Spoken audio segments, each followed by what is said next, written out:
All right, what's up, everybody? Welcome to the party. Today is Tuesday, July 30th, last day of July, if you can believe that.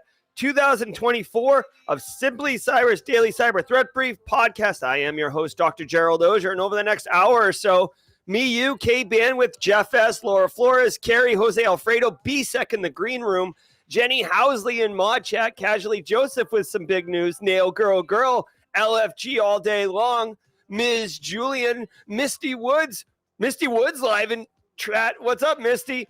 Chris Young, Brian Peak, Laura Flores, Marcus Kyler of the Yeet Crew. So many blue badges. Triple D staying up late. Jamie's in the house. What up to you? Space Tacos. Guys, we got a great show for you. Whether you're a first-timer or long-timer, you're going to get value from the stream. If you're an active practitioner, we're going to be ripping apart the top cyber news stories of the day, and I'll be giving you my expert opinion and analysis on each of those stories on what it means to you as a practitioner. So how can you use this information to either drive cyber risk reduction or to enrich yourself as a practitioner, right? Because we're going to be talking about Black Hat and DEF CON, right? You're not reducing cyber risk by going to a conference, but you are learning skills. You are networking, engaging, having good times, which is what, basically at the end of the day, what Simply Cyber is all about. Empowering people, support inclusion, and good times. Doesn't have to suck. And if you're looking to break in the industry, you're going to be asked in a job interview, how do you stay current? This right here, this nicely packaged, snackable podcast is a slam dunk, home run, choose your sporting analogy answer to that question. Plus the networking's phenomenal. Do say hello, whether you're in the industry or not, you are here, which means you're part of hashtag Team SC, which means let's roll, baby. Now, before I get into it, I want you all to know that I don't research or prep for any of these stories. Ain't nobody got time for that. Ain't nobody got time for that. Right? So, so you're going to get my honest, rough, rugged, raw, sometimes speculative hot take on these stories, because that's how I want to run the show, and I think it serves the community the best. Now, how am I able to do this every single day? Good question. Great answer coming at you. Thank you to the support of the stream sponsors, starting with my man, Eric Taylor, Casually Joseph, the crew over there that's ever expanding, Barricade Cyber Solutions. They're dedicated to helping businesses from cyber attacks and recover from the damage done. Cyber attacks, they cause massive issues for businesses. They send dedicated, hardworking business owners into turmoil. But guess what? Barricade Cyber Solutions knows how to mitigate the damage done by cyber incidents. Believe that. Check them out at barricadecyber.com. Links in the description below. Oh my God. Hold on. There's 31 days in July. No. Oh my God. Okay. You are so dumb. All right. I don't know if I said it was the last day of July, but I think I did. So I'll take the L on that one. All right. Hey, I also want to say shout out and love to Antisyphon Training. Antisyphon Training, I'm very proud to be associated with them. They're disrupting the traditional cybersecurity training industry by providing high quality, cutting edge education to everyone, regardless of financial position. Sorry, 1 second. Programming note. Listen, Antisyphon Training, they're trying to hook everybody up to get high quality, cutting edge cybersecurity education without taking out a student loan, a mortgage, a lien on your home, selling your car, like these high-priced, over-inflated trainings. They're going the way of the dodo. You can get practical skills, learn what is taught, or practice what is taught, like hands-on labs. Learn from industry professionals like John Strand, like Tim Medine, like Wade Wells, just to name a few. And it's amazing. Go to antisyphontraining.com. They have all sorts of trainings coming up all the time. They are hybrid, live, but you could take them remotely. Antisyphon Training, super pumped. Love those guys over there. Super happy to have them as long-term sponsors. Jessica Probst, a.k.a. Cyber Killjane, in the house.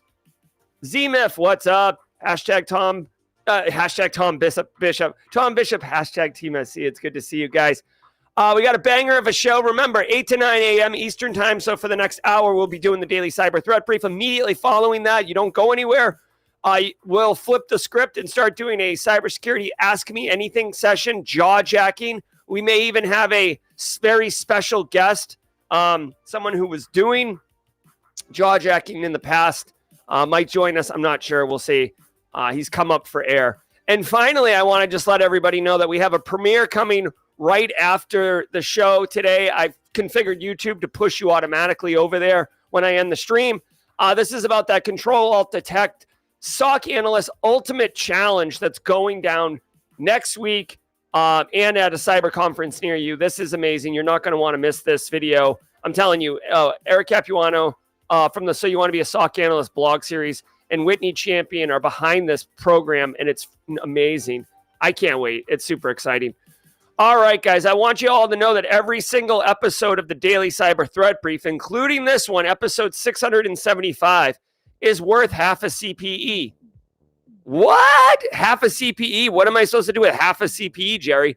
Well, if you say hello in chat, like Paul Savage there, and you say hello and grab a screenshot and file it away, once a year, you can count up the number of screenshots, divide by 2, because they're half a CPE, add them up, and that's how many CPEs you got. Trust me, you are going to appreciate taking the 2 seconds every day and grabbing a screenshot than you are taking some boring A webinar the day before your CPEs are due. Trust me. Finally, if you are new here, if this is your first episode, you might be intimidated seeing the flow of chat. Just treat it like a double Dutch where you're about, you start getting the vibe and then you jump in and start jumping up and down in the double Dutch jump ropes. Say hello in chat if you're a first timer. Hashtag first timer. Inda Halim. Yep, of course, my pleasure. Inda, winner of yesterday's raffle. You got to stay here. You got to show up to win. I hope you enjoyed that training, Inda, as well. All right, guys. So hashtag first timer. We've got a special sound effect. We have a special emote for you. Welcome to the party, pal. And I love dropping the emote and the sound effect, but I only really want to do it if there's a first timer in chat. So please drop a hashtag first timer. For everybody else, welcome back. It's great to have you. I'm super pumped. Let me take a slug of my coffee and let's get this party started, shall we? Hold on one second. There we are. Armando Avila, my man. Welcome to the party, pal. Welcome to the party, pal, Armando. I hope you have a great experience. And thank you for letting us know that you're here today. Oh, and by the way, quick shout out to all the people who can't comment in chat. I called them lurkers yesterday or the day before. Someone pointed out that they actually are working while they're listening, so they are unable to chat. So I graciously recognize that now, and thank you for the feedback, community. I wasn't trying to bust chops or anything like that. The final thing I'll say, and this is a programming note.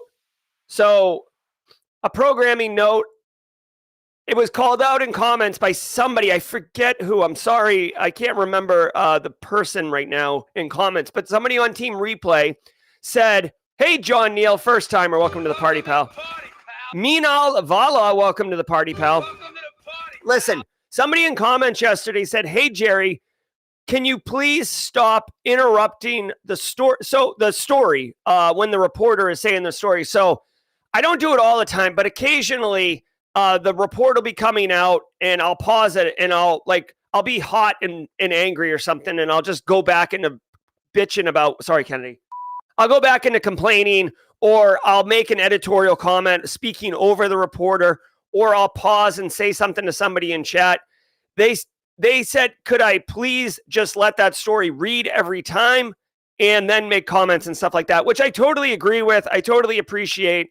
You are here to get the news in addition to all the other things that we do here. So I personally took that as constructive criticism, and I'm going to incorporate it into the show. So I will not be interrupting the stories. I'll be doing everything I can not to interrupt those stories. All right, guys, I love it. Look at all these first timers. LL, first time in chat. Good to see you. Hold on one second. Who else we got? Minal Avala. Yes, of course. Geolium Energy. Geolium Energy. Geololium. It's like geo and petroleum mixed together. But either way, you're here, so love it. Welcome to the party, pal. Terrence Tech, first timer. John Neal, first timer. God, did someone send a newsletter out or something that mentioned the stream? We got a lot of first timers for one day. I'm so happy. This is awesome. Let's go. All right, you first timers, let me show you what this show is all about. Sit back, relax, and let's let the cool sounds of the hot news wash over all of us in an awesome wave. I will see you guys at the mid-roll. From the CISO series, it's cybersecurity headlines. These are the cybersecurity headlines for Tuesday, July 30th, 2024. I'm Lauren Verno. 4.3 million impacted by HealthEquity data breach. One of the largest HSA providers in the U.S., HealthEquity, is in the process of notifying 4.3 million people that their personal and health information was compromised. The company disclosed that the breach was attributed to a third-party vendor and that threat actors stole PII, including names, social security numbers, and payment information. While HealthEquity did not name the compromised vendor, those impacted should expect to be notified early next month. All right. Hey, what's up, James McQuiggan?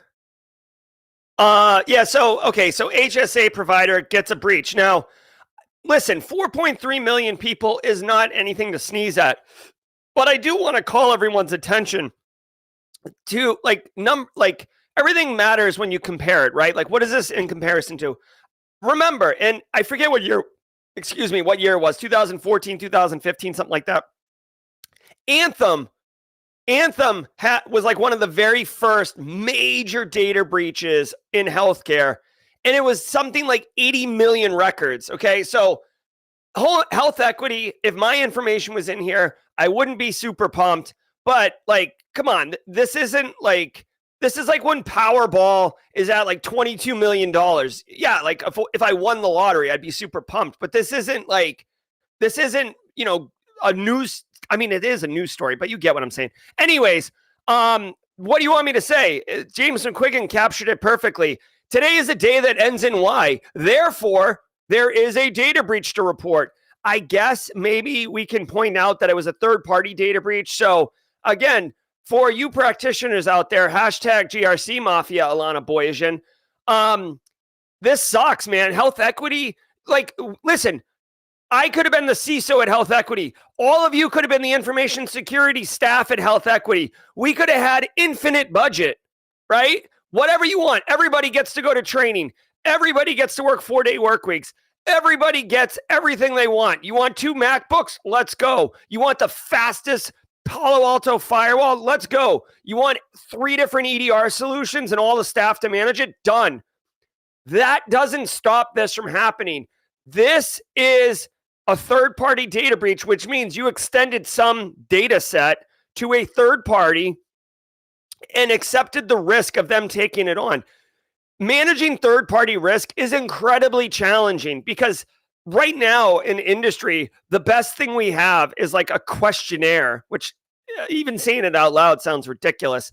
There is some opportunities. Let me help everybody out here. 9 King, welcome to the party, pal. First timer in chat. Good. Welcome to the party, pal. Listen, here's how you deal with third-party data breaches or how you manage third-party data breach risks, okay? Because you got to remember, every one of us, what's up, Kim? Welcome to the party. Listen, every one of us works at a business that leverages other businesses for services, right? You can't avoid, it's ridiculous to think that you could do business in 2024 and not have it. Maybe your payroll is run by some other company. Maybe your back office accounting, your bookkeeping, maybe your MDR solution, right? And you're pushing logs there. Maybe at HealthEquity, you're doing research, sending data out, selling data. Maybe you're a data broker and that's what's up. George Strasburger, I wouldn't change anything with a super chat. Did we just become best friends? I wouldn't change anything the way you do the stories or the show. It mirrors real life. I do consume the podcast separately to formulate my own thoughts before I hear your take. Love the show. Thanks, George Strasburger. And thanks for the super chat. Thanks for the comments. And everybody, thank you for your feedback and thoughts on this programming note. I do appreciate it. Again, I do the show for the community, right? So I wanted to serve the community. All right. So third-party data breach. One, yes, the questionnaire, right? But you have to, before you even send a questionnaire out, hold on. I'm going to make this a YouTube short here really quickly. All right. This is how you deal with third-party data risk. One, it starts before the questionnaire. You have to define internally to your organization what is the culture and social acceptable nature of sharing data with third parties. If you don't have a strong culture, then you're not going to be able to control anyone from connecting with any other service and pushing data. Like somebody in finance and accounting trying out a financial forecasting tool, or somebody in research and engineering taking a bunch of active live production data and sending it over into some data engine or machine learning program to see what happens, right? Like these individuals aren't going through some data check-in, check-out service like a library where you can confirm what data they're taking. People are just going YOLO because they have access to the data. So you're introducing risk that's almost unmanaged risk. So first of all, you got to have a strong culture. Second of all, yes, you got to do the silly questionnaires, but the questionnaires is just an input. A questionnaire basically is like, tell us about your security at your business. You need to literally and legitimately have back-end support from management around what is okay and what is not okay. Let's say you get a third-party risk survey back, and it's a hot mess express. No multi-factor. They don't even, they don't even know the last names of their employees. Let's go. Like, is that constitute we're not going to do business with you? Yes or no? I don't know. But the business has to decide that. Okay, it is not your decision. Honestly, it's not your decision to decide whether or not that's acceptable or not. You can advise that you think it's a terrible idea, but if that relationship is going to result in a 45% revenue spike for the business, guess what? Get your seatbelt, buckle up, because you're going forward with that business and just riding the lightning to third-party risk. All right? So that's what's up with that. There's a couple other things you could do, like federated authentication, access controls, auditing of access, contractual requirements saying delete the data once the relationship ends, saying that you can't sell the data to other third parties, et cetera, et cetera. Yeah, continuous monitoring, that's another thing. Unfortunately, Galia Libin is correct with continuous monitoring, but in my experience, what I have seen is people are like hot and heavy at the beginning of the relationship and getting involved in monitoring and stuff, and then it just kind of like you move on to the next shiny object. James McQuiggan at 35,000 feet, excuse me. Did we just become best friends? Yep. With a 1675, I assume, for episode 675. Echoing George Strasburger's comment and match George and add 675 for the show number. You do this show for the community and it keeps you out of trouble with Mrs. Auger. Yes. Yes, sir. Oh, ask me during jaw jacking about the RV. Mrs. Auger and I had a long drive to IKEA the other day, and we talked about how I could do the show from an RV at 5 a.m. in the morning without disrupting the family, because the RV is not going to be the size of a house or something like that. Jay and Michelle was squad member, 7 months. Healthcare taking on the chin. Cybersecurity hiring for healthcare. I'm telling you, healthcare. Final thing I'll say on this, guys, even though this isn't really a healthcare story, this is a third-party data breach. This could have been any company. Transportation, finance, it could have been anyone. It just happened to be healthcare. If you get a chance to work in healthcare, I strongly recommend it. Healthcare, I worked in healthcare for 5 or 6 years. Amazing.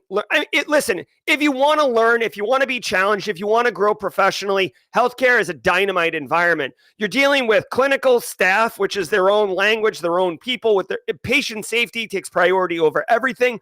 Medical devices are like insane as far as like securing, dealing with vendors for those things. You've got healthcare data floating around. You've got real consequences with like life-threatening things. There's a lot of mergers and acquisitions going on in the United States right now. So you're getting a lot of merger and acquisition stuff, which sounds boring, but when you combine two networks, or you ingest a bunch of data from somebody else's business, cyber gets involved quite quickly. All right, let's go. Microsoft admits CrowdStrike incident far greater than first reported.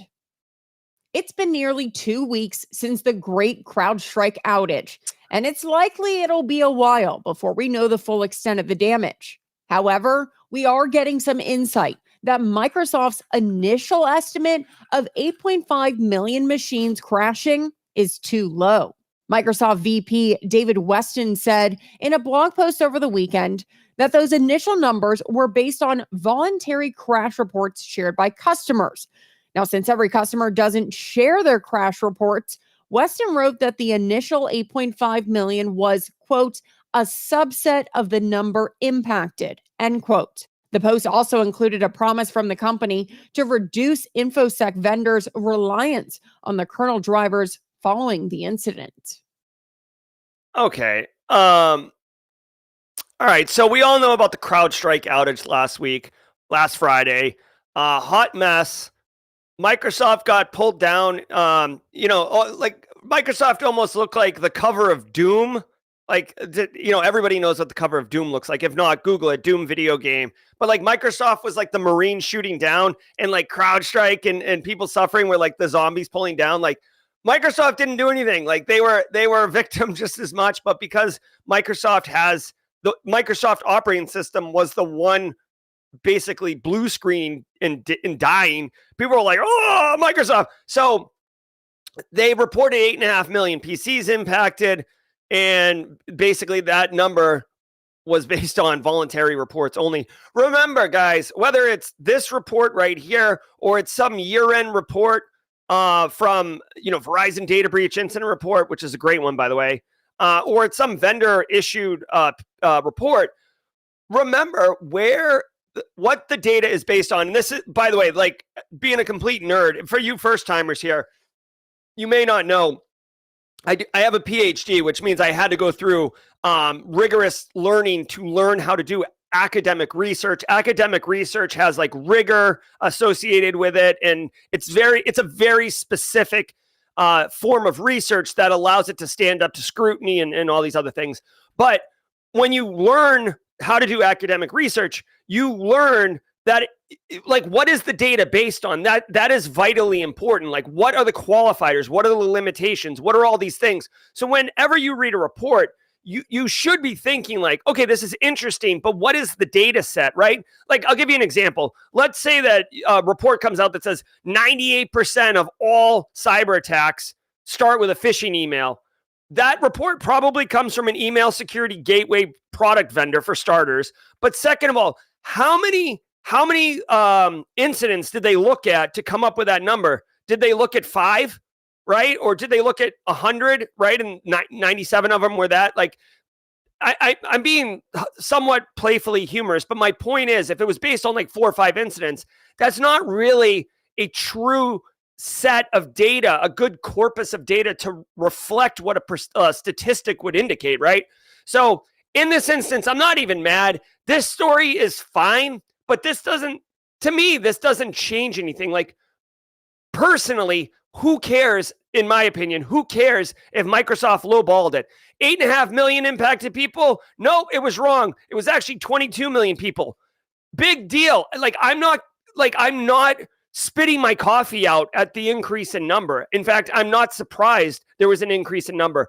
Now, they talk about trying to maybe get security vendors to decouple the dependency on kernel level drivers. No. Like, can I just point out, guys, a security application, something like CrowdStrike Falcon, something that's an EDR, something that's running on your machine. Listen, guys, it needs to see everything. How the heck can an EDR solution identify bad and secure things if you only let it look at like user land, or you like, even if it can see everything, like read only in the kernel, right? It still needs to take action and quarantine or kill or stop. Like if you nerf it because you don't give it the level of permissions and access it needs, then what are we doing here? You're like actually reducing the efficacy of your security solution. So I personally, again, I didn't research this story, so my take is based on what I just heard and what I'm seeing. But I don't think decoupling it from kernel drivers is the solution. I think, with all due respect, better QA, better QC is what the software manufacturer should do. It's what CrowdStrike should have done. CrowdStrike makes a lot of great products. This one slipped through the cracks. It does highlight how unbelievably dependent modern society is on technology, where something like this can have a massive trickle effect and ripple out and affect everything, canceling tons of flights and stuff like that. But as far as I'm concerned, Microsoft operating system did exactly what it was supposed to do. It freaked out and failed and gave information to the end user that it was blue screening or seg faulting. That's it. Proofpoint exploit allows for millions of fake emails. This phishing campaign was reeling in the big boys. Dubbed echo spoofing, this massive phishing email campaign exploited now fixed weak permissions in Proofpoint's email protection service. The emails impersonated Fortune 100 companies like Disney, Nike, IBM, and Coke, with an average of 3 million fake emails sent daily. And it wasn't easy deciphering these fake emails. They included properly configured sender policy framework and domain keys identified mail signatures to make the emails look authentic. The security gap was discovered in May and has since been fixed, though Bleeding Computer reports the campaign reached a peak of 14 million emails in early June. All right. Hey, really quickly. So I just want to point out to everybody, how I like my reactions, my spicy takes, my speculative hot takes. That's not what's changing. What the person was saying is for example, this story was just being read by Lauren about this Proofpoint weakness getting exploited. And I read in chat someone saying that they like my spicy takes. Normally, I would have just paused Lauren and then said something about the spicy takes and then resumed Lauren. So that's like the minute change that I'm experimenting with right now. Okay, so check it out. Proofpoint had a weakness. This sucks because personally, I love Proofpoint. I've used Proofpoint professionally. I think Proofpoint is a fine email security gateway. I don't currently use it because I'm in that sweet M365 ecosystem. But Terrence Tech with a super chat. Did we just become best friends? Yep. Welcome. Terrence is a GRC student in my GRC Analyst Masterclass over at academy.simplycyber.io. He's hoping to break into cybersecurity as a shift out of desktop specialist support role got the Sec Plus. First of all, congratulations on Sec Plus. Second of all, nice job on the GRC Analyst Masterclass. I think that's definitely going to add value.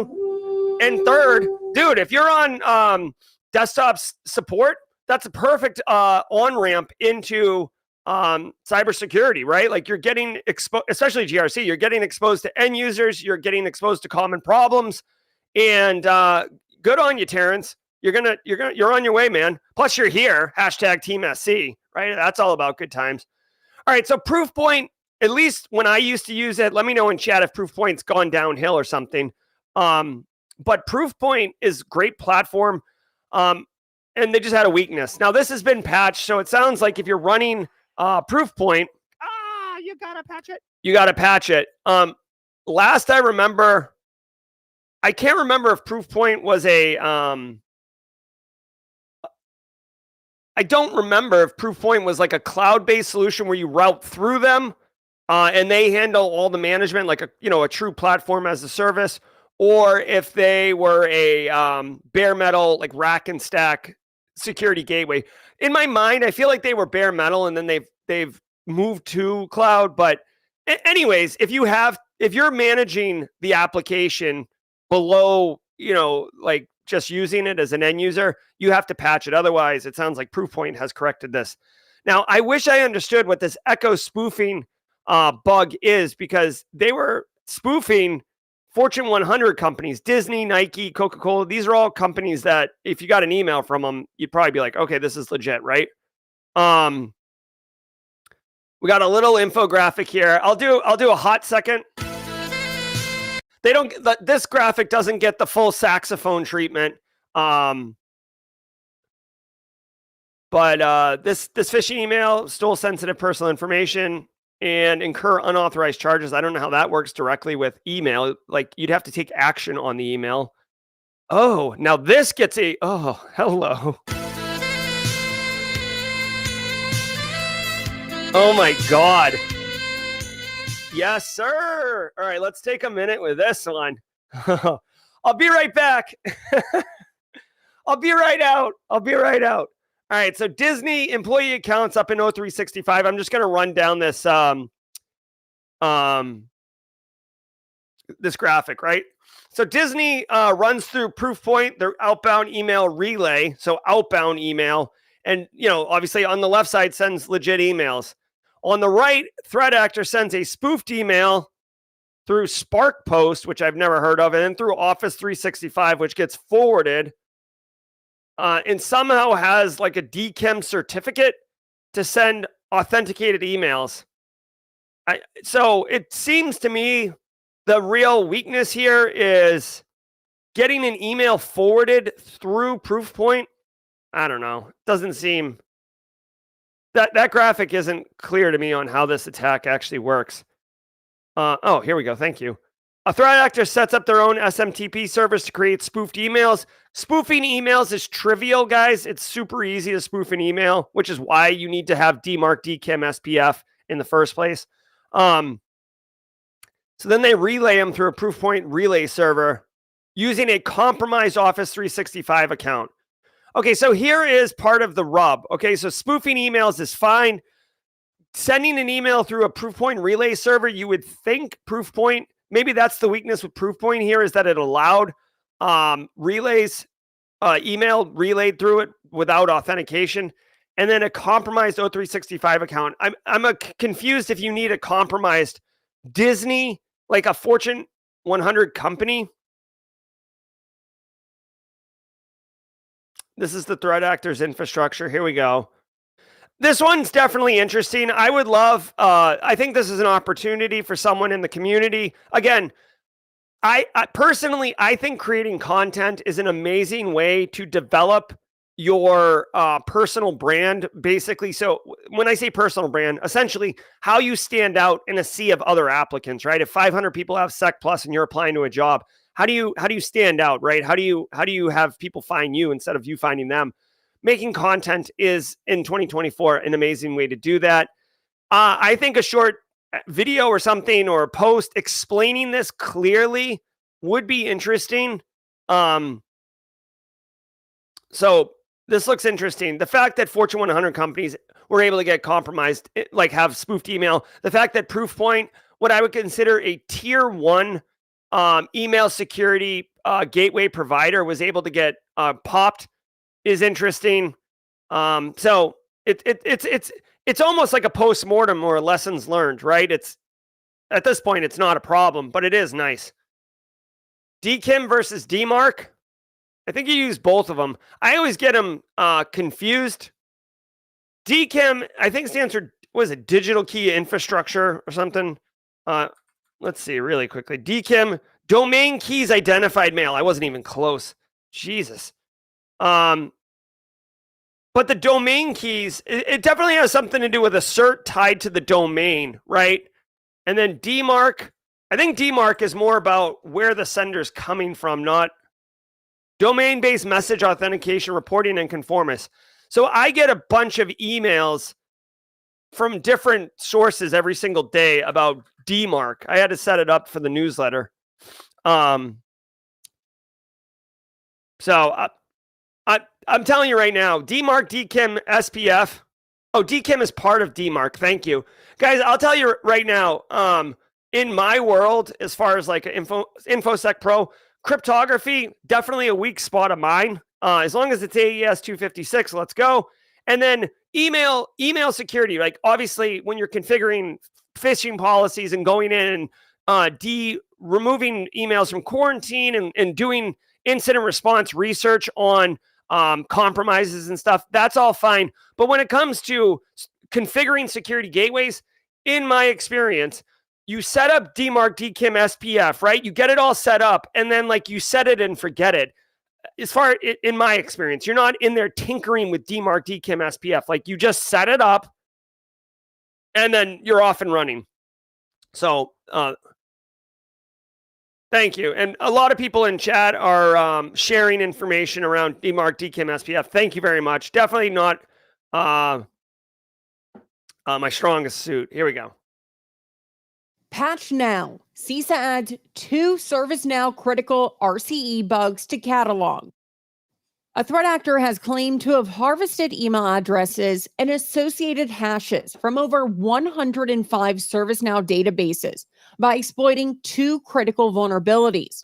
These vulnerabilities, with a CVSS score of 9.3 and 9.2 respectively, have been actively exploited and are now being sold for $5,000.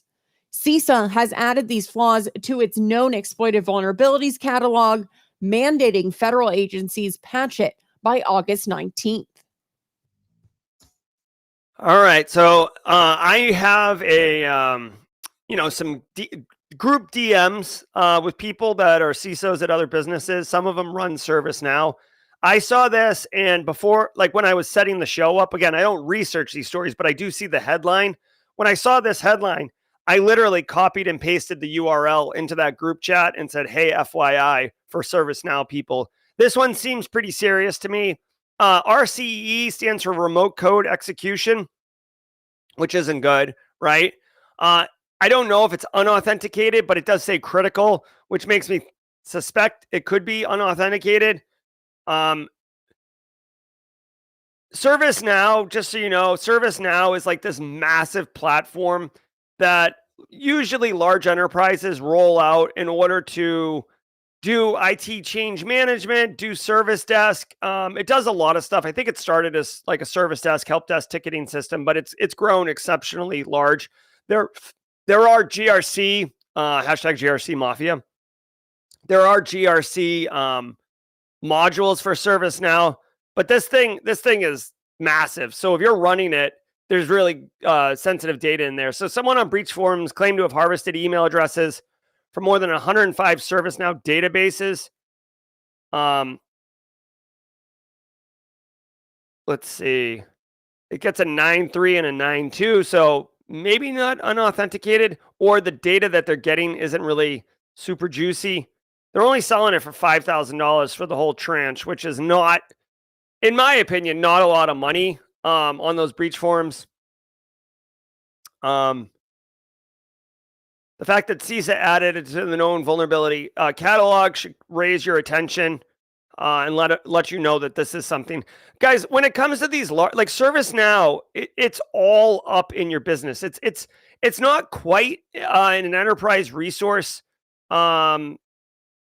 process program like SAP or something like that, but it's pretty wide. It's got a lot of data. Like usually it's got like all the wikis, all the ServiceNow, all the people. Like ServiceNow is how businesses that are trying to mature will roll out, because you can track metrics. How many tickets did you close this month? What's the most common requests that people are asking for, right? How much time are we spending doing this activity, whatever this activity is? So it does get rolled out quite large. Unauthenticated RCE. That's not good. It's an input validation vulnerability. So input validation, just so we all know, that's where you have a text field or some type of field that you can type into, and it's not checking that what you're typing in is something that it's expecting to be checked in. This is, if I'm not mistaken, this is an OWASP top 10. If it's not, I'd be stunned. And it allows you to execute arbitrary code, which could be like a buffer overflow. This reads just like a buffer overflow vulnerability and attack. There are hot fixes. You gotta patch it. From July 10th, so unfortunately this story is a little bit old. And a POC was quickly published. Yikes. All right. So just know, something as popular as ServiceNow, ServiceNow is definitely like a Fortune 500 company. They can have OWASP top 10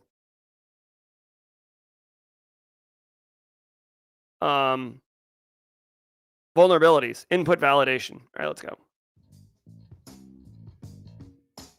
A huge thanks to our sponsor, DropZone AI. Imagine an analyst who never misses an alert. DropZone AI autonomously investigates every alert and provides decision-ready reports, enhancing your SOC's efficiency. Try it free for 3 months at dropzone.ai. That's DROPZONE.ai.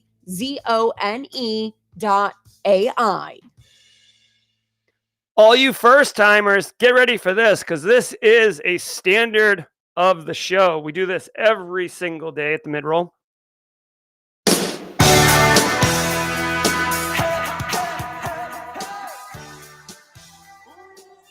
Good morning, good afternoon, good evening, wherever you are. I hope you're having a great show. We've reached the mid-roll.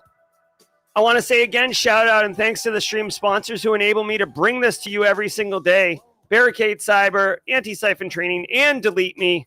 I didn't mention Delete Me yesterday or today because I did them last week, but they'll be back tomorrow.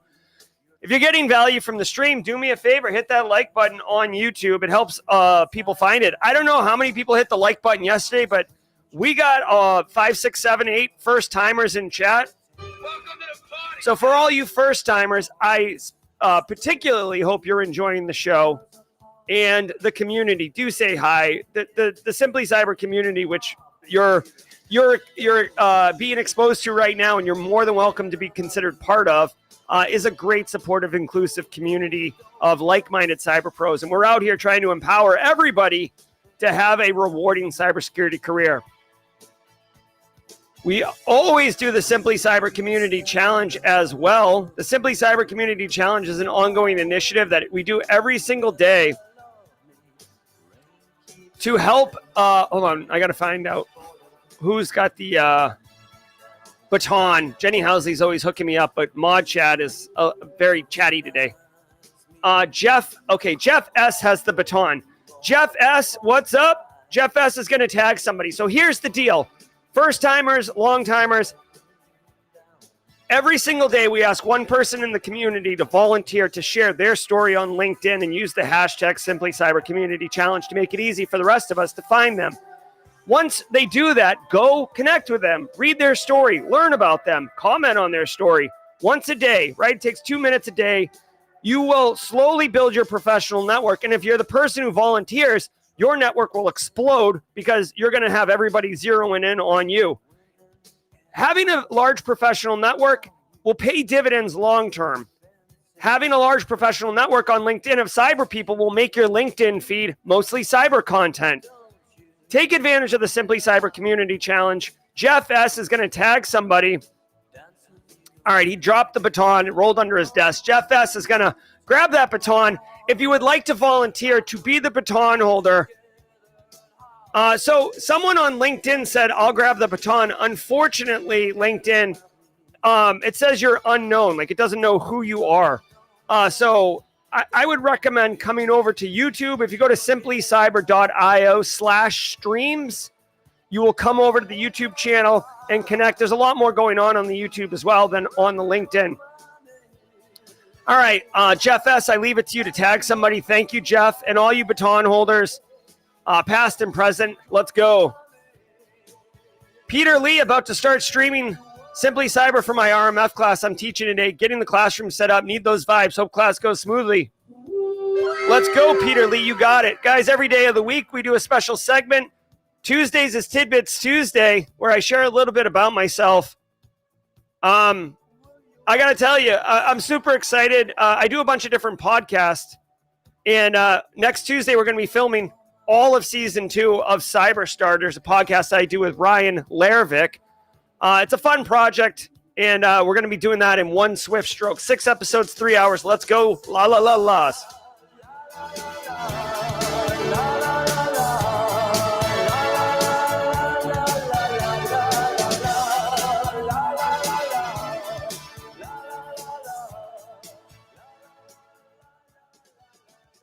All right. That was also kind of a Bush League Tidbits Tuesday. Wasn't very personal. So let me also share with you that I'm personally frustrated.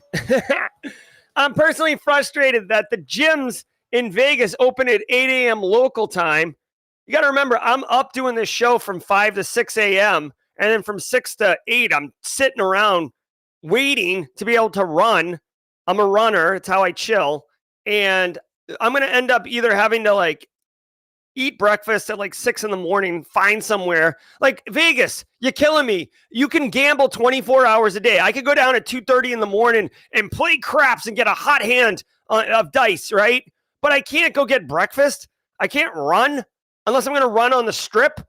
I've run on the strip before at 5 a.m. There's a lot of dodgy people walking around the strip at 4:35 a.m. in the morning, and they're not super pumped about this guy running, okay? Plus, the strip isn't straight. The strip is literally designed to be as confusing and as much of a pain in the butt as possible. So you're like running around corners, you're running up and down escalators. I'm done with the strip. You're coming at me. And just so, so this is a real Tidbits Tuesday. I don't really gamble, right? Like I'll do like, squares at Super Bowl time and stuff like that, but I don't do table games and stuff. This year on Thursday, again, I'm a super nerd, so I've scheduled everything out. But this year, Thursday at 6 p.m. local time, I will be sitting down at a blackjack table with Joe Hudson and a couple other people. Zach Hill will be there. A couple other people will be there. And I will be doing table games on Thursday at 6 p.m. So we'll see how that goes. Shout out to Joe Hudson for the idea. Good times. The hotel does have a gym. It just opens at 8 a.m. And at 8 a.m., I'm like going to work. I can't be right. All right. I'll talk more about it at jaw jacking. Let's get back to the news.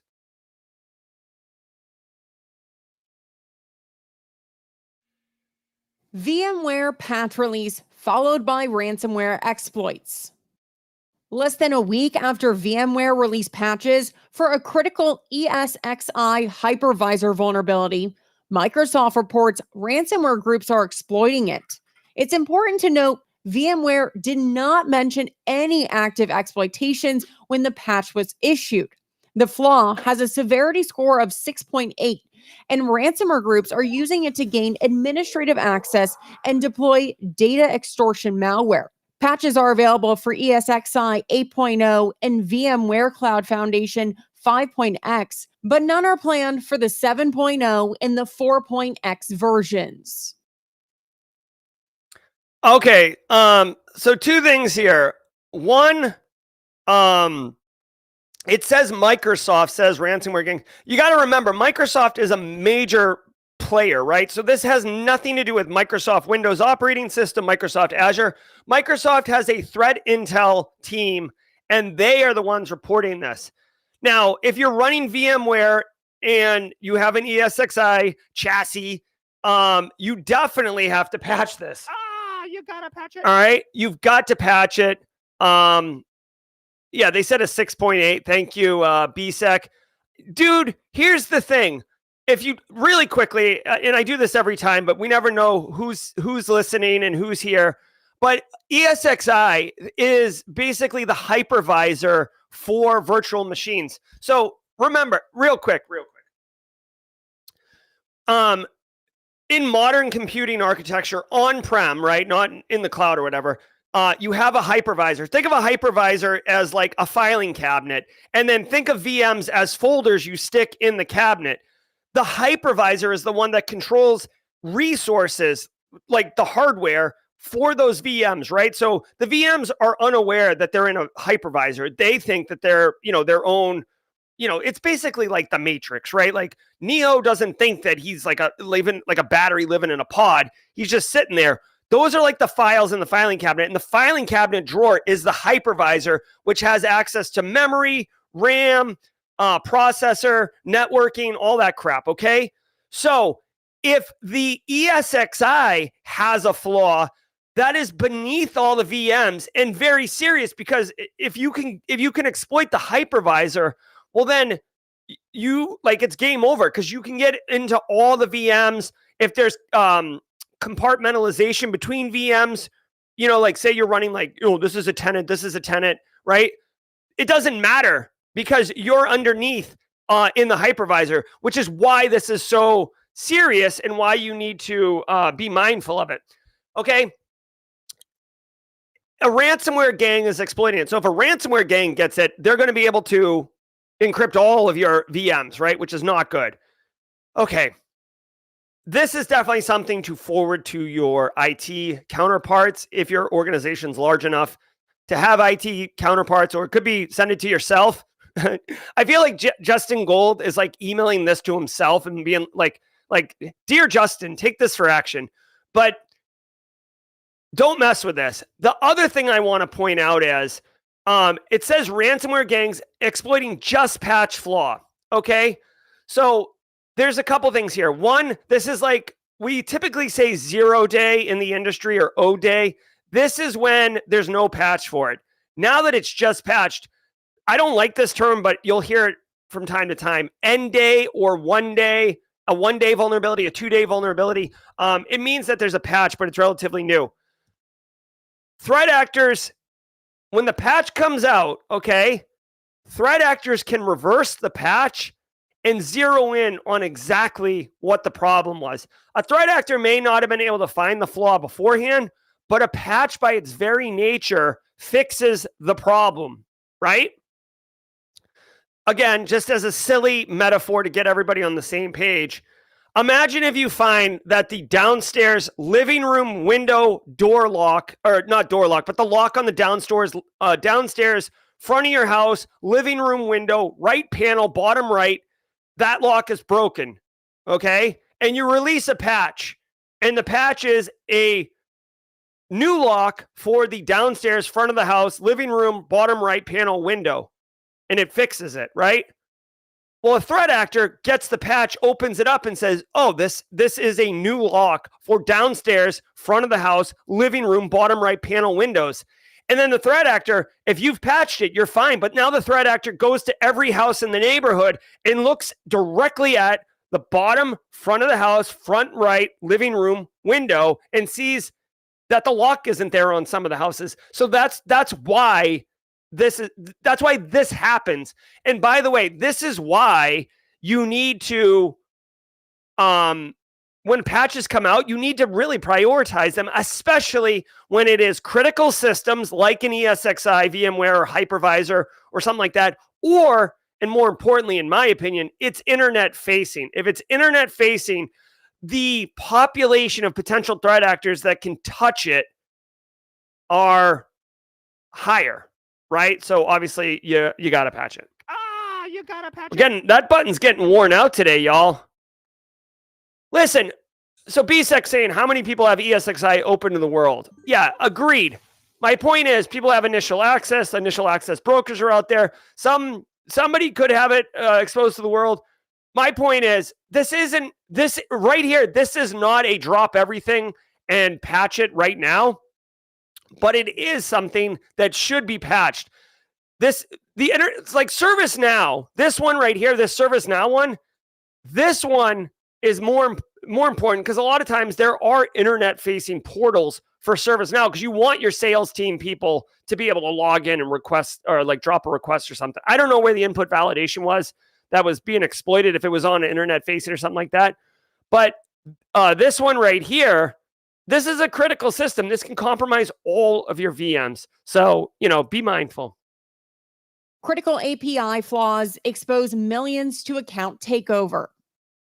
A critical vulnerability in Hotjar and Business Insider have put millions of users at risk by exploiting OAuth and XSS vulnerabilities. Now, that's according to Salt Security Salt Labs. Hotjar, used by over 1 million websites, including brands like Adobe and Microsoft, collect extensive personal data, which can be exposed through these flaws. The Business Insider, a global news site, has a separate XSS vulnerability that can also be used for account takeover. Salt Labs warns that this combination of vulnerabilities is likely widespread, posing a significant threat to many other websites. Okay. So there's a lot going on here, so I'm not exactly sure how to give guidance on this one, but critical API security flaws within the Hotjar service. So you got to be running this Hotjar service.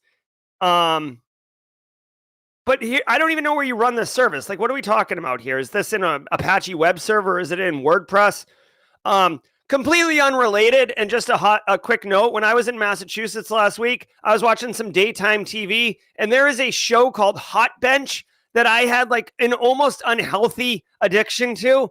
If you haven't seen Hot Bench yet, it's worth looking at. It's basically like the People's Court, but there's 3 judges, and the cases they're bringing are kind of funny or silly. Hot Bench. Plus, I just love the name, Hot Bench.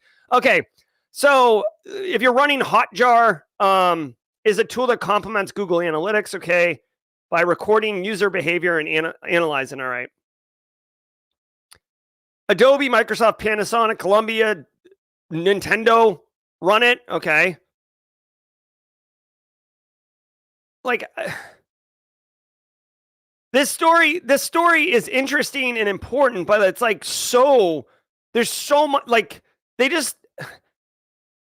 I feel like they took OWASP top 10, stuck it in a boggle bowl, shook it around, and then published it to this website. Like, to me, there are real risks here, including account takeover, which is not good in web applications. But it's not very clear to me, like, how this is why I like infographics, by the way. An infographic could summarize this in a logical way and make it easy for people like me and you to understand how this actually gets exploited. And once you understand exploitation, you can then do things to protect from it. This is a blog post around it. I'm looking really quickly. It's mostly code.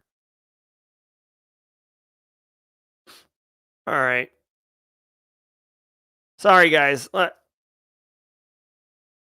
looking here to like give it guidance, but like I don't even understand what the guidance here is.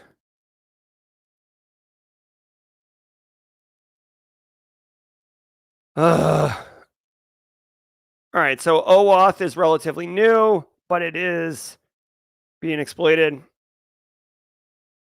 I mean, I'm sorry, guys. I'm going to punt on this story. There's just too much going on in this story for me to like, I would have to like read the whole story and consume it and think about it, which is not good for the show's format. We could certainly talk about this afterwards.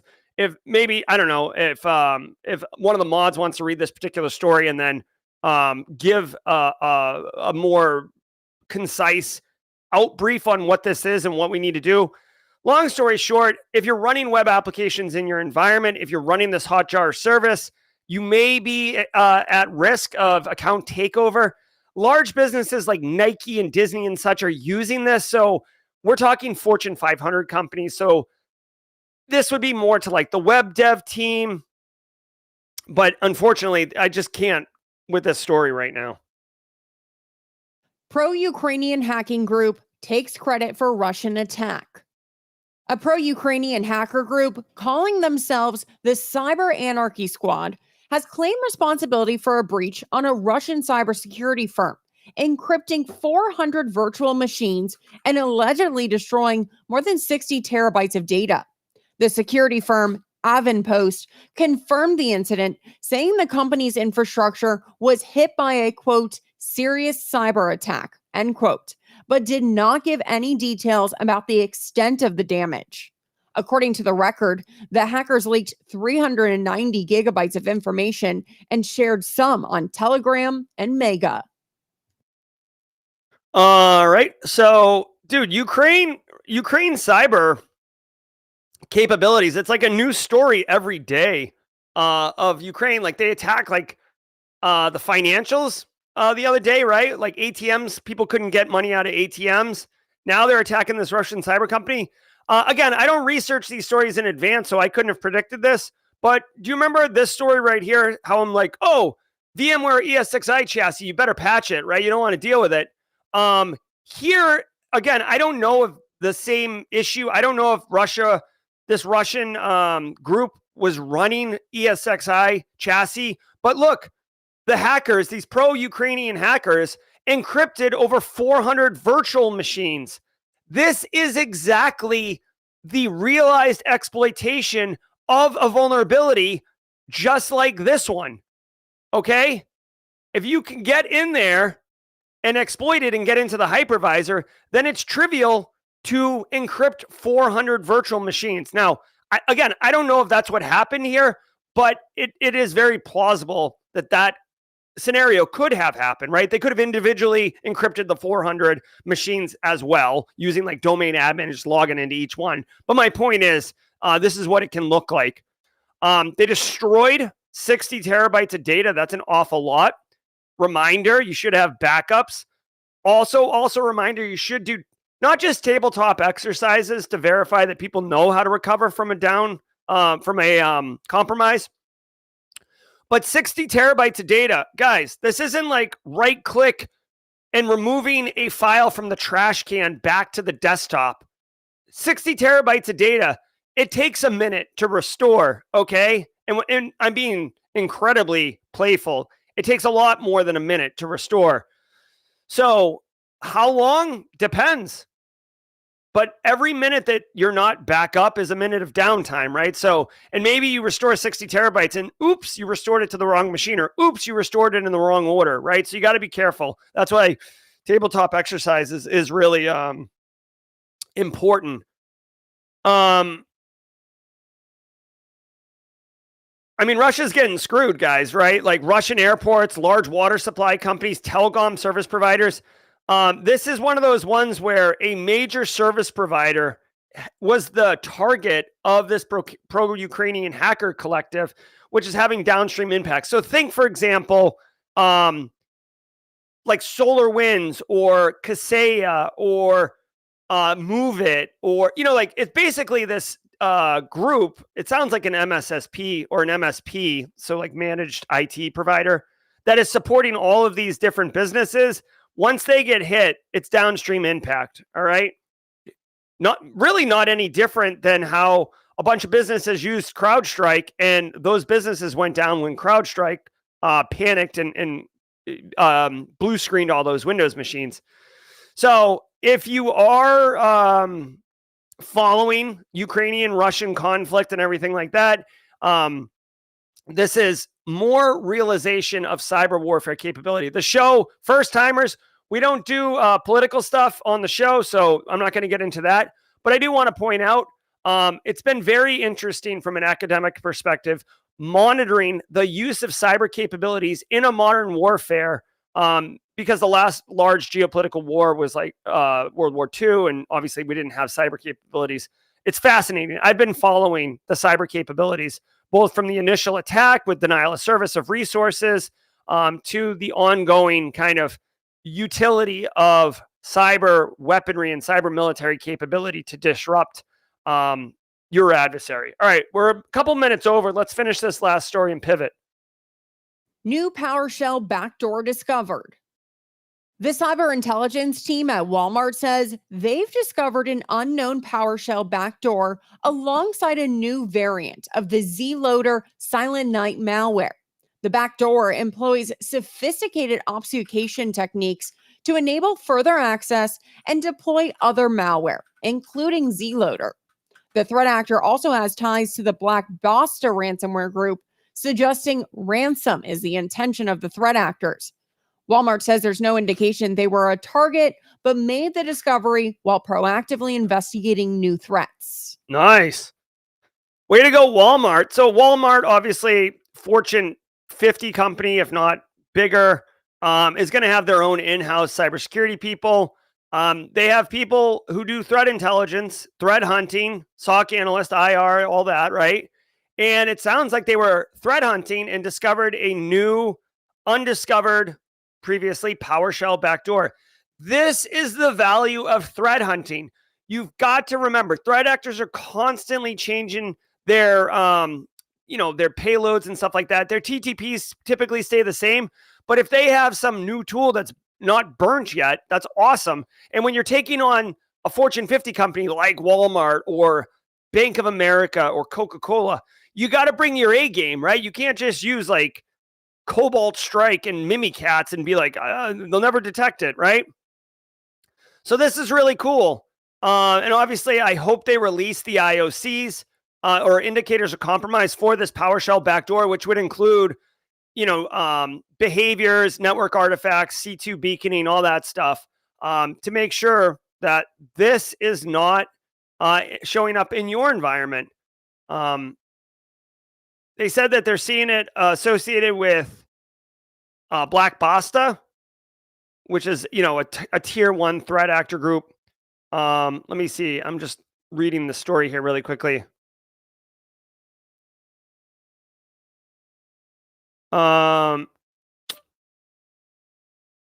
Let's see. PowerDash is the main backdoor. Detection is challenging because there's only a few samples in VirusTotal. So one thing I do want to point out, you got to remember this, okay? You got to remember this. Like top tier threat actors, they're not burning their payloads like all over the place because they don't want it to get picked up by engines and easily discovered. So they'll be very deliberate about their tradecraft and about executing it, right? So for something like this is obviously a sophisticated threat actor, and they're not seeing samples of this particular PowerShell or PowerDash, as the malware is being called, in engines because it's probably only being used in a few spots. So anyways, for this particular one, I would definitely get the IOCs. Let me see if there is IOCs on this one, and then we'll move on to the other one. Come on, where is it? Need it. Oh, so here's the PowerShell file. You can see there's a hash down here. Hashes are about as easy to change as, my coffee cup. So don't really rely on hashes. It's the very bottom of the pyramid of pain. Come on, where? I don't see any, unfortunately, I don't see any IOCs. PowerDash IOC. Let's see if we get that.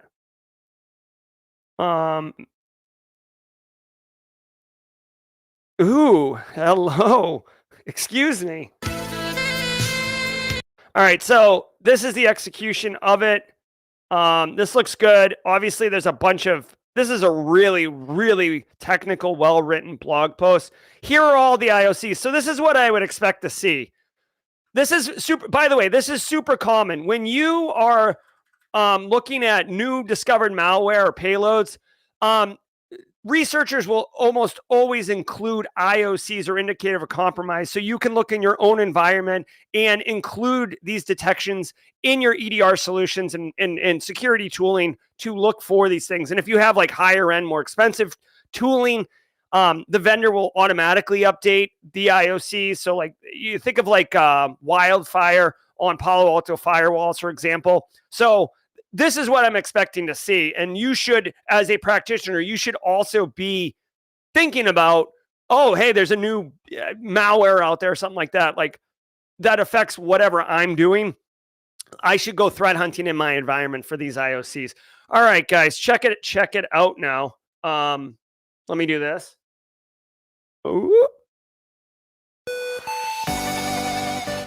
All right, guys, we are straight crushing it like a bunch of bosses in chat. Before we pivot over to jaw jacking, which is a quick cybersecurity ask me anything, what certs to get, what jobs, where to get resources, what do you think about this? I want to remind everybody two things. One, we are having Jason Downey on this Thursday at 4:30 p.m. Eastern time. We're going to also be raffling off a voucher to his course, which is like an $800 value, live on Thursday during the stream. So come back for that. The other thing I want to point out is literally in 20 minutes, I've got a premiere video dropping.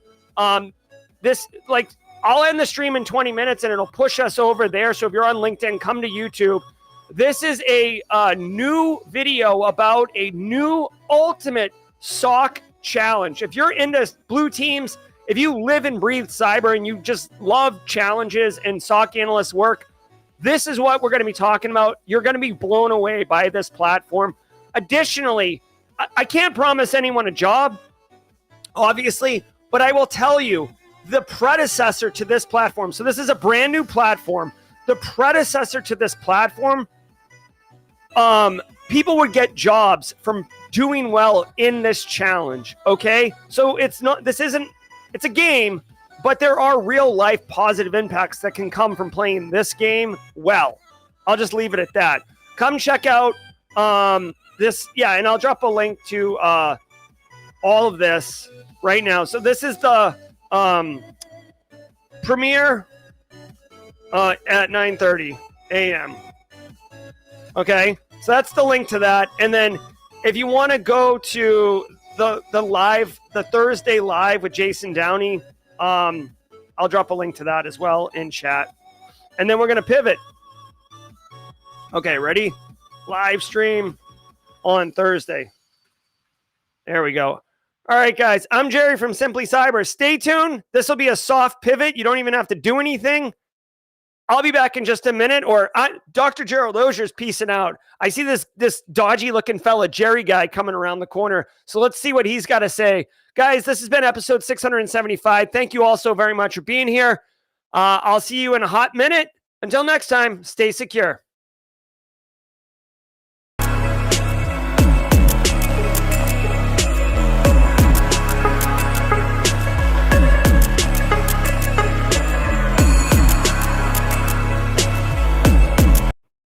All right, what's up, everybody? My platform is my software is so like bloated.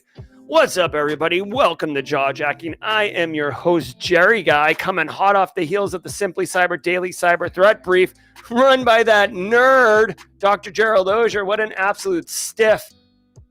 What we're going to be doing for the next 20 minutes is answering any and all cybersecurity questions that I possibly can. If I don't have the answer, I will do what I can to get you the answer.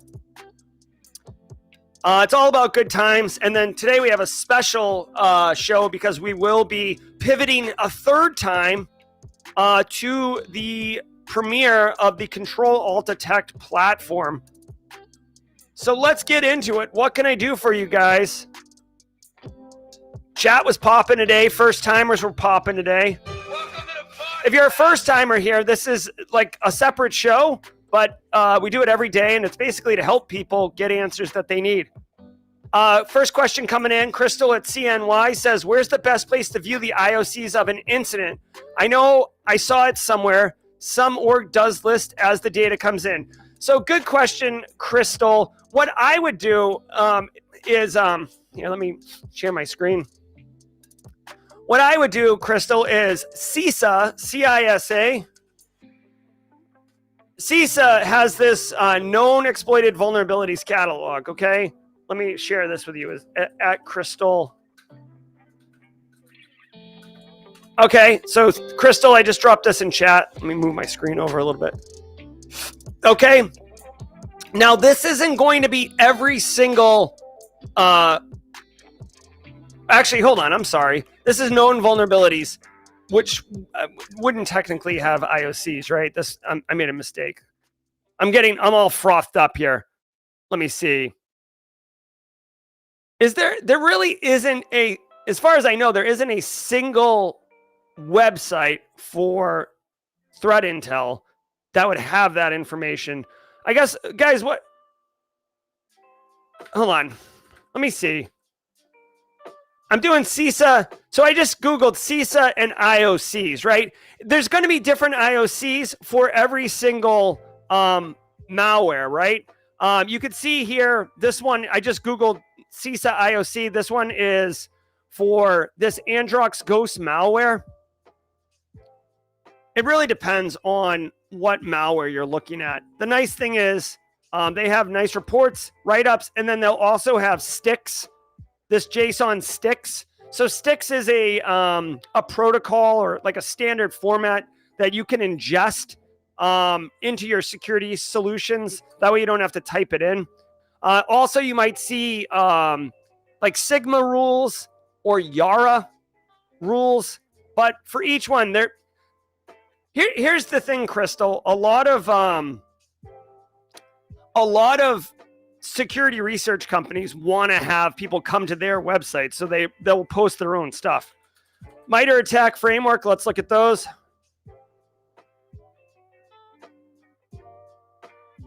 I don't know if MITRE ATT&CK would have IOCs. Might be mistaken. Let's see. Let's look at tactics, right? Enterprise. Let's look at privilege escalation, TCC manipulation, right? I mean, so in MITRE ATT&CK, they do have some detections, right? But this is not specific to a certain malware. Like for this one around command execution, they said you want to, for in Mac OS, if you want to look for this in your log files, that's an indicator that there's potentially some sussy stuff happening, right? Same for this TCC database. If this file is modified, there could be something dodgy going on, okay? It's not really tied to any particular malware. Justin Gold did share Alien Vault. They have, Alien Vault has a free, as far as I know, it's free threat intel feed that you can get subscribed to. What are we doing here? You know what I don't have time for? Loading screens. Ain't nobody got time for that. All right. You can sign up. There is this threat intel feed here. I'll drop this in chat. I think, what is it? Is it Gray Pulse or Pulse Dive? I think it's Pulse Dive. I think this is Grace's company.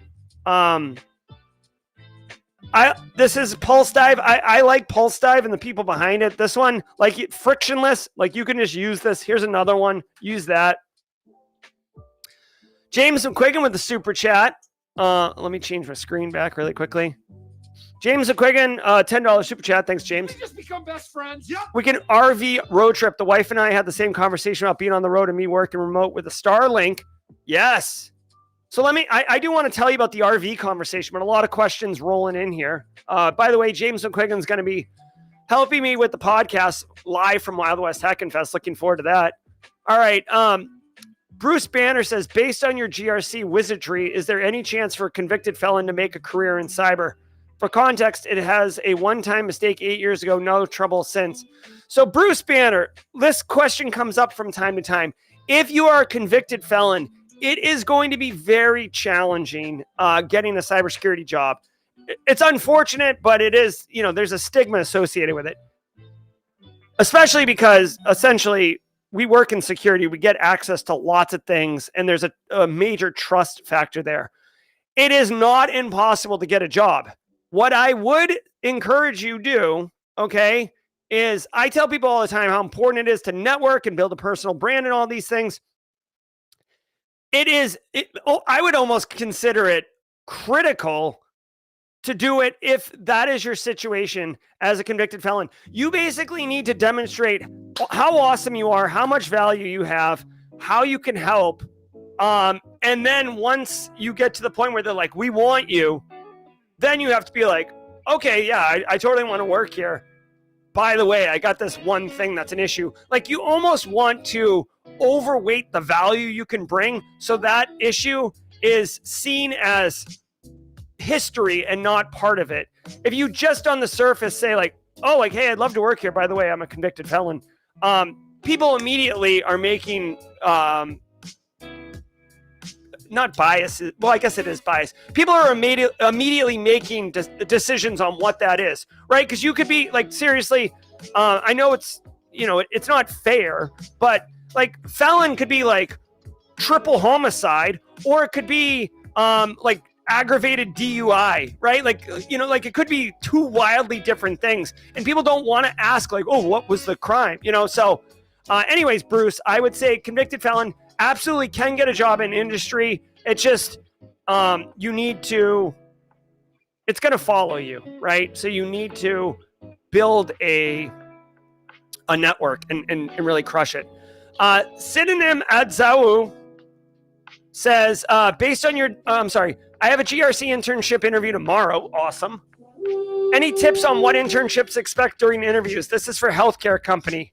Yeah. So Sedina, I would treat it like a job interview. Just don't push the fact that it's just an internship. Like, be serious. I actually have a video on the channel that could help you here. Simply Cyber. GRC interview. Erica. Check this out. Erica McDuffie, an absolute. This entire video is around crushing a GRC job interview. Side note, I actually am getting a new roof put on my house during this video, so that there's like a noise in the background that's a little distracting. Watch this, crush it. Also, I would definitely ask in the interview when they ask if you have any questions, definitely ask them like, what kind of learning experiences would you get access to? How can you deliver more value? Is there I wouldn't say is there potential for this to carry on as a long-term job. I will tell you, Sedinum, I built and ran an internship program when I was at the hospital I worked at, and I hired multiple interns. It's basically like a long-term job interview, right? Where you get to like try out the intern and see how their work ethic is and see what's going on, and then hire them. So you can definitely parlay it into a job. Ellipsis says, how many CPEs can I use from the Simply Cyber Lives for my Sec Plus? I thought it limited how many types I could stack for submission. Thanks for all you do. You're welcome, Ellipsis. What I would say is, I don't know off the top of my head. If you're doing CPEs, just Google the name of the cert, so Security Plus, then CPE policy. Every certification body has their own policies around CPEs. You've got to confirm what the CPEs map to, what the limits are. I don't know off the top of my head, but that's exactly how you find out the answer to that question. Google Security Plus or CompTIA, probably CompTIA, CPE policy, and then look. The Simply Cyber Daily Cyber Threat Brief is essentially an instructor-led webinar. That is what it is as far as classifying it goes. By the way, someone asked me the other day to make a gray log video. I talked to Stefan Waldvogel. I looked up some stuff. I found a banger of a lab, and if I get time, I'm going to try to do it with a follow along. It's very nice. J.E. and Michelle going for the Sec Plus. Should I go for another sort of do things like hack the box SOC route? Blue team, currently a junior SOC analyst, but work for small MSSP and want to narrow my focus. Ideas besides GRC. Oh, so Jude, Jay and Michelle, first of all, you're crushing it, right? Second of all, if it were me, here's the reality. In industry, like your first 0 to 3 to 4 years, 0 to 5 years, you should be kind of trying to go wide. You're already working in the SOC, which is great. I would continue to lean in SOC skills and get exposure to other things as best you can. Sec Plus is definitely going to help you. You don't need it because you already got the job, but it would be nice for your next job to already have it. Continue to level up. I wouldn't start looking to narrow your focus and become a specialist in something until like maybe year 3. But it doesn't mean you can't start doing it. Sounds like you want to stay on blue team type stuff. Hack the box SOC route's probably not bad. I would just lean into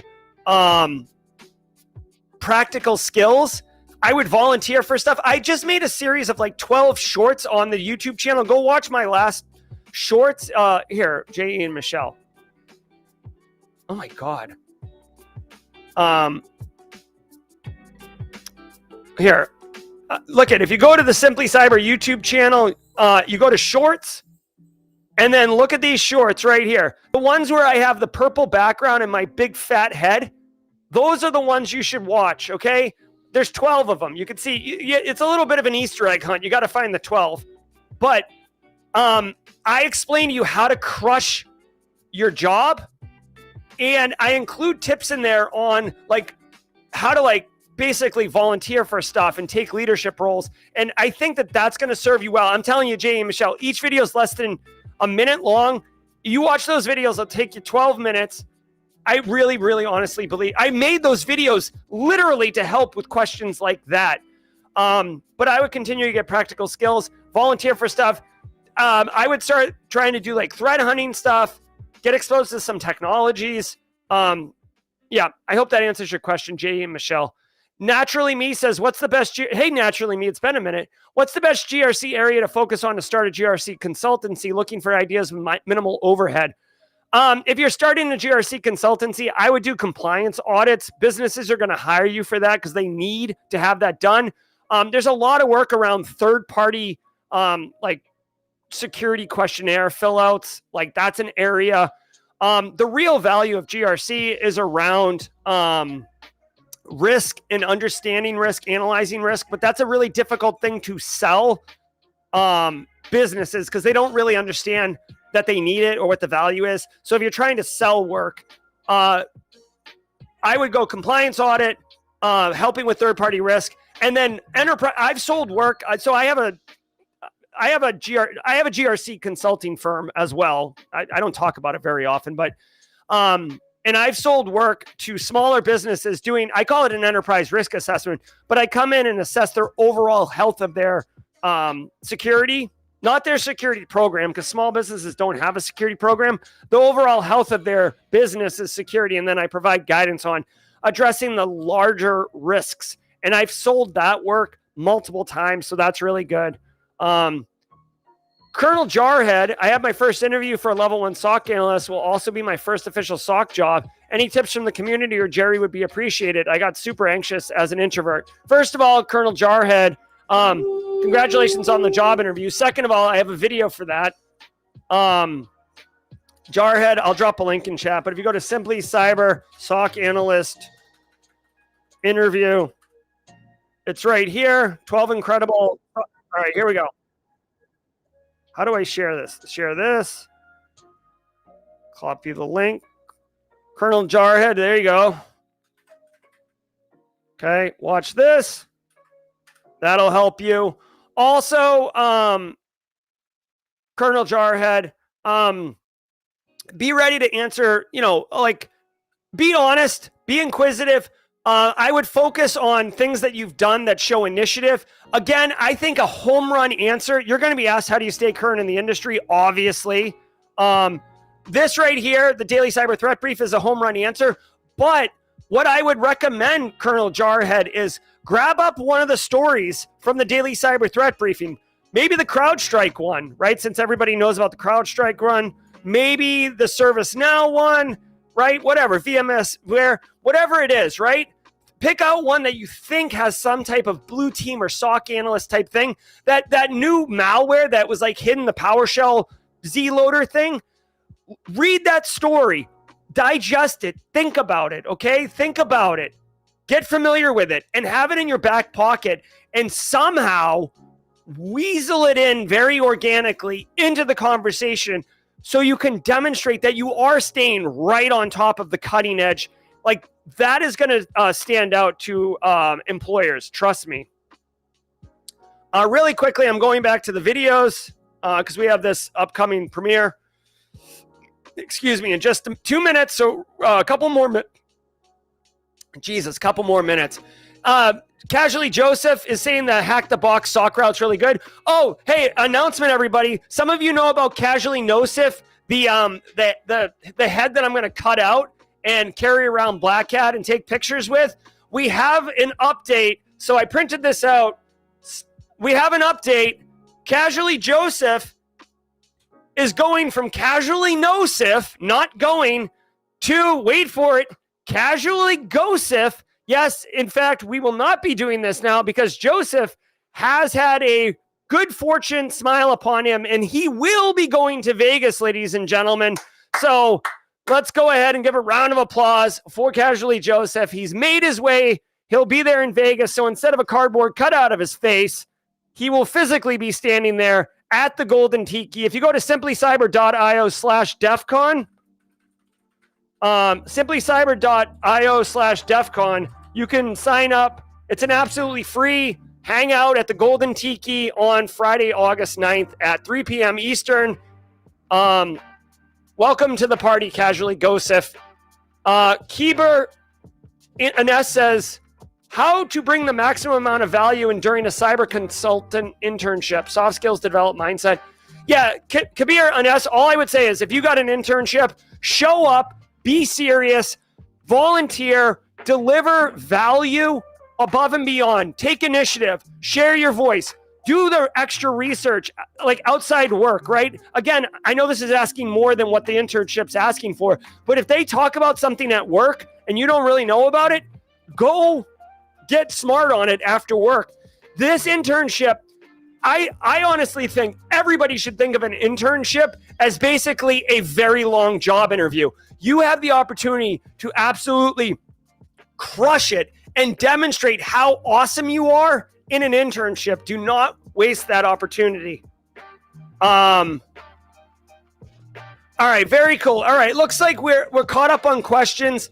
Guys, we're going to be going to this premiere very shortly. As soon as it starts, I'm going to end the stream. And if you're on YouTube, it should push you directly into this video. Super excited. Here it is. Guys, I'm Simply Cyber.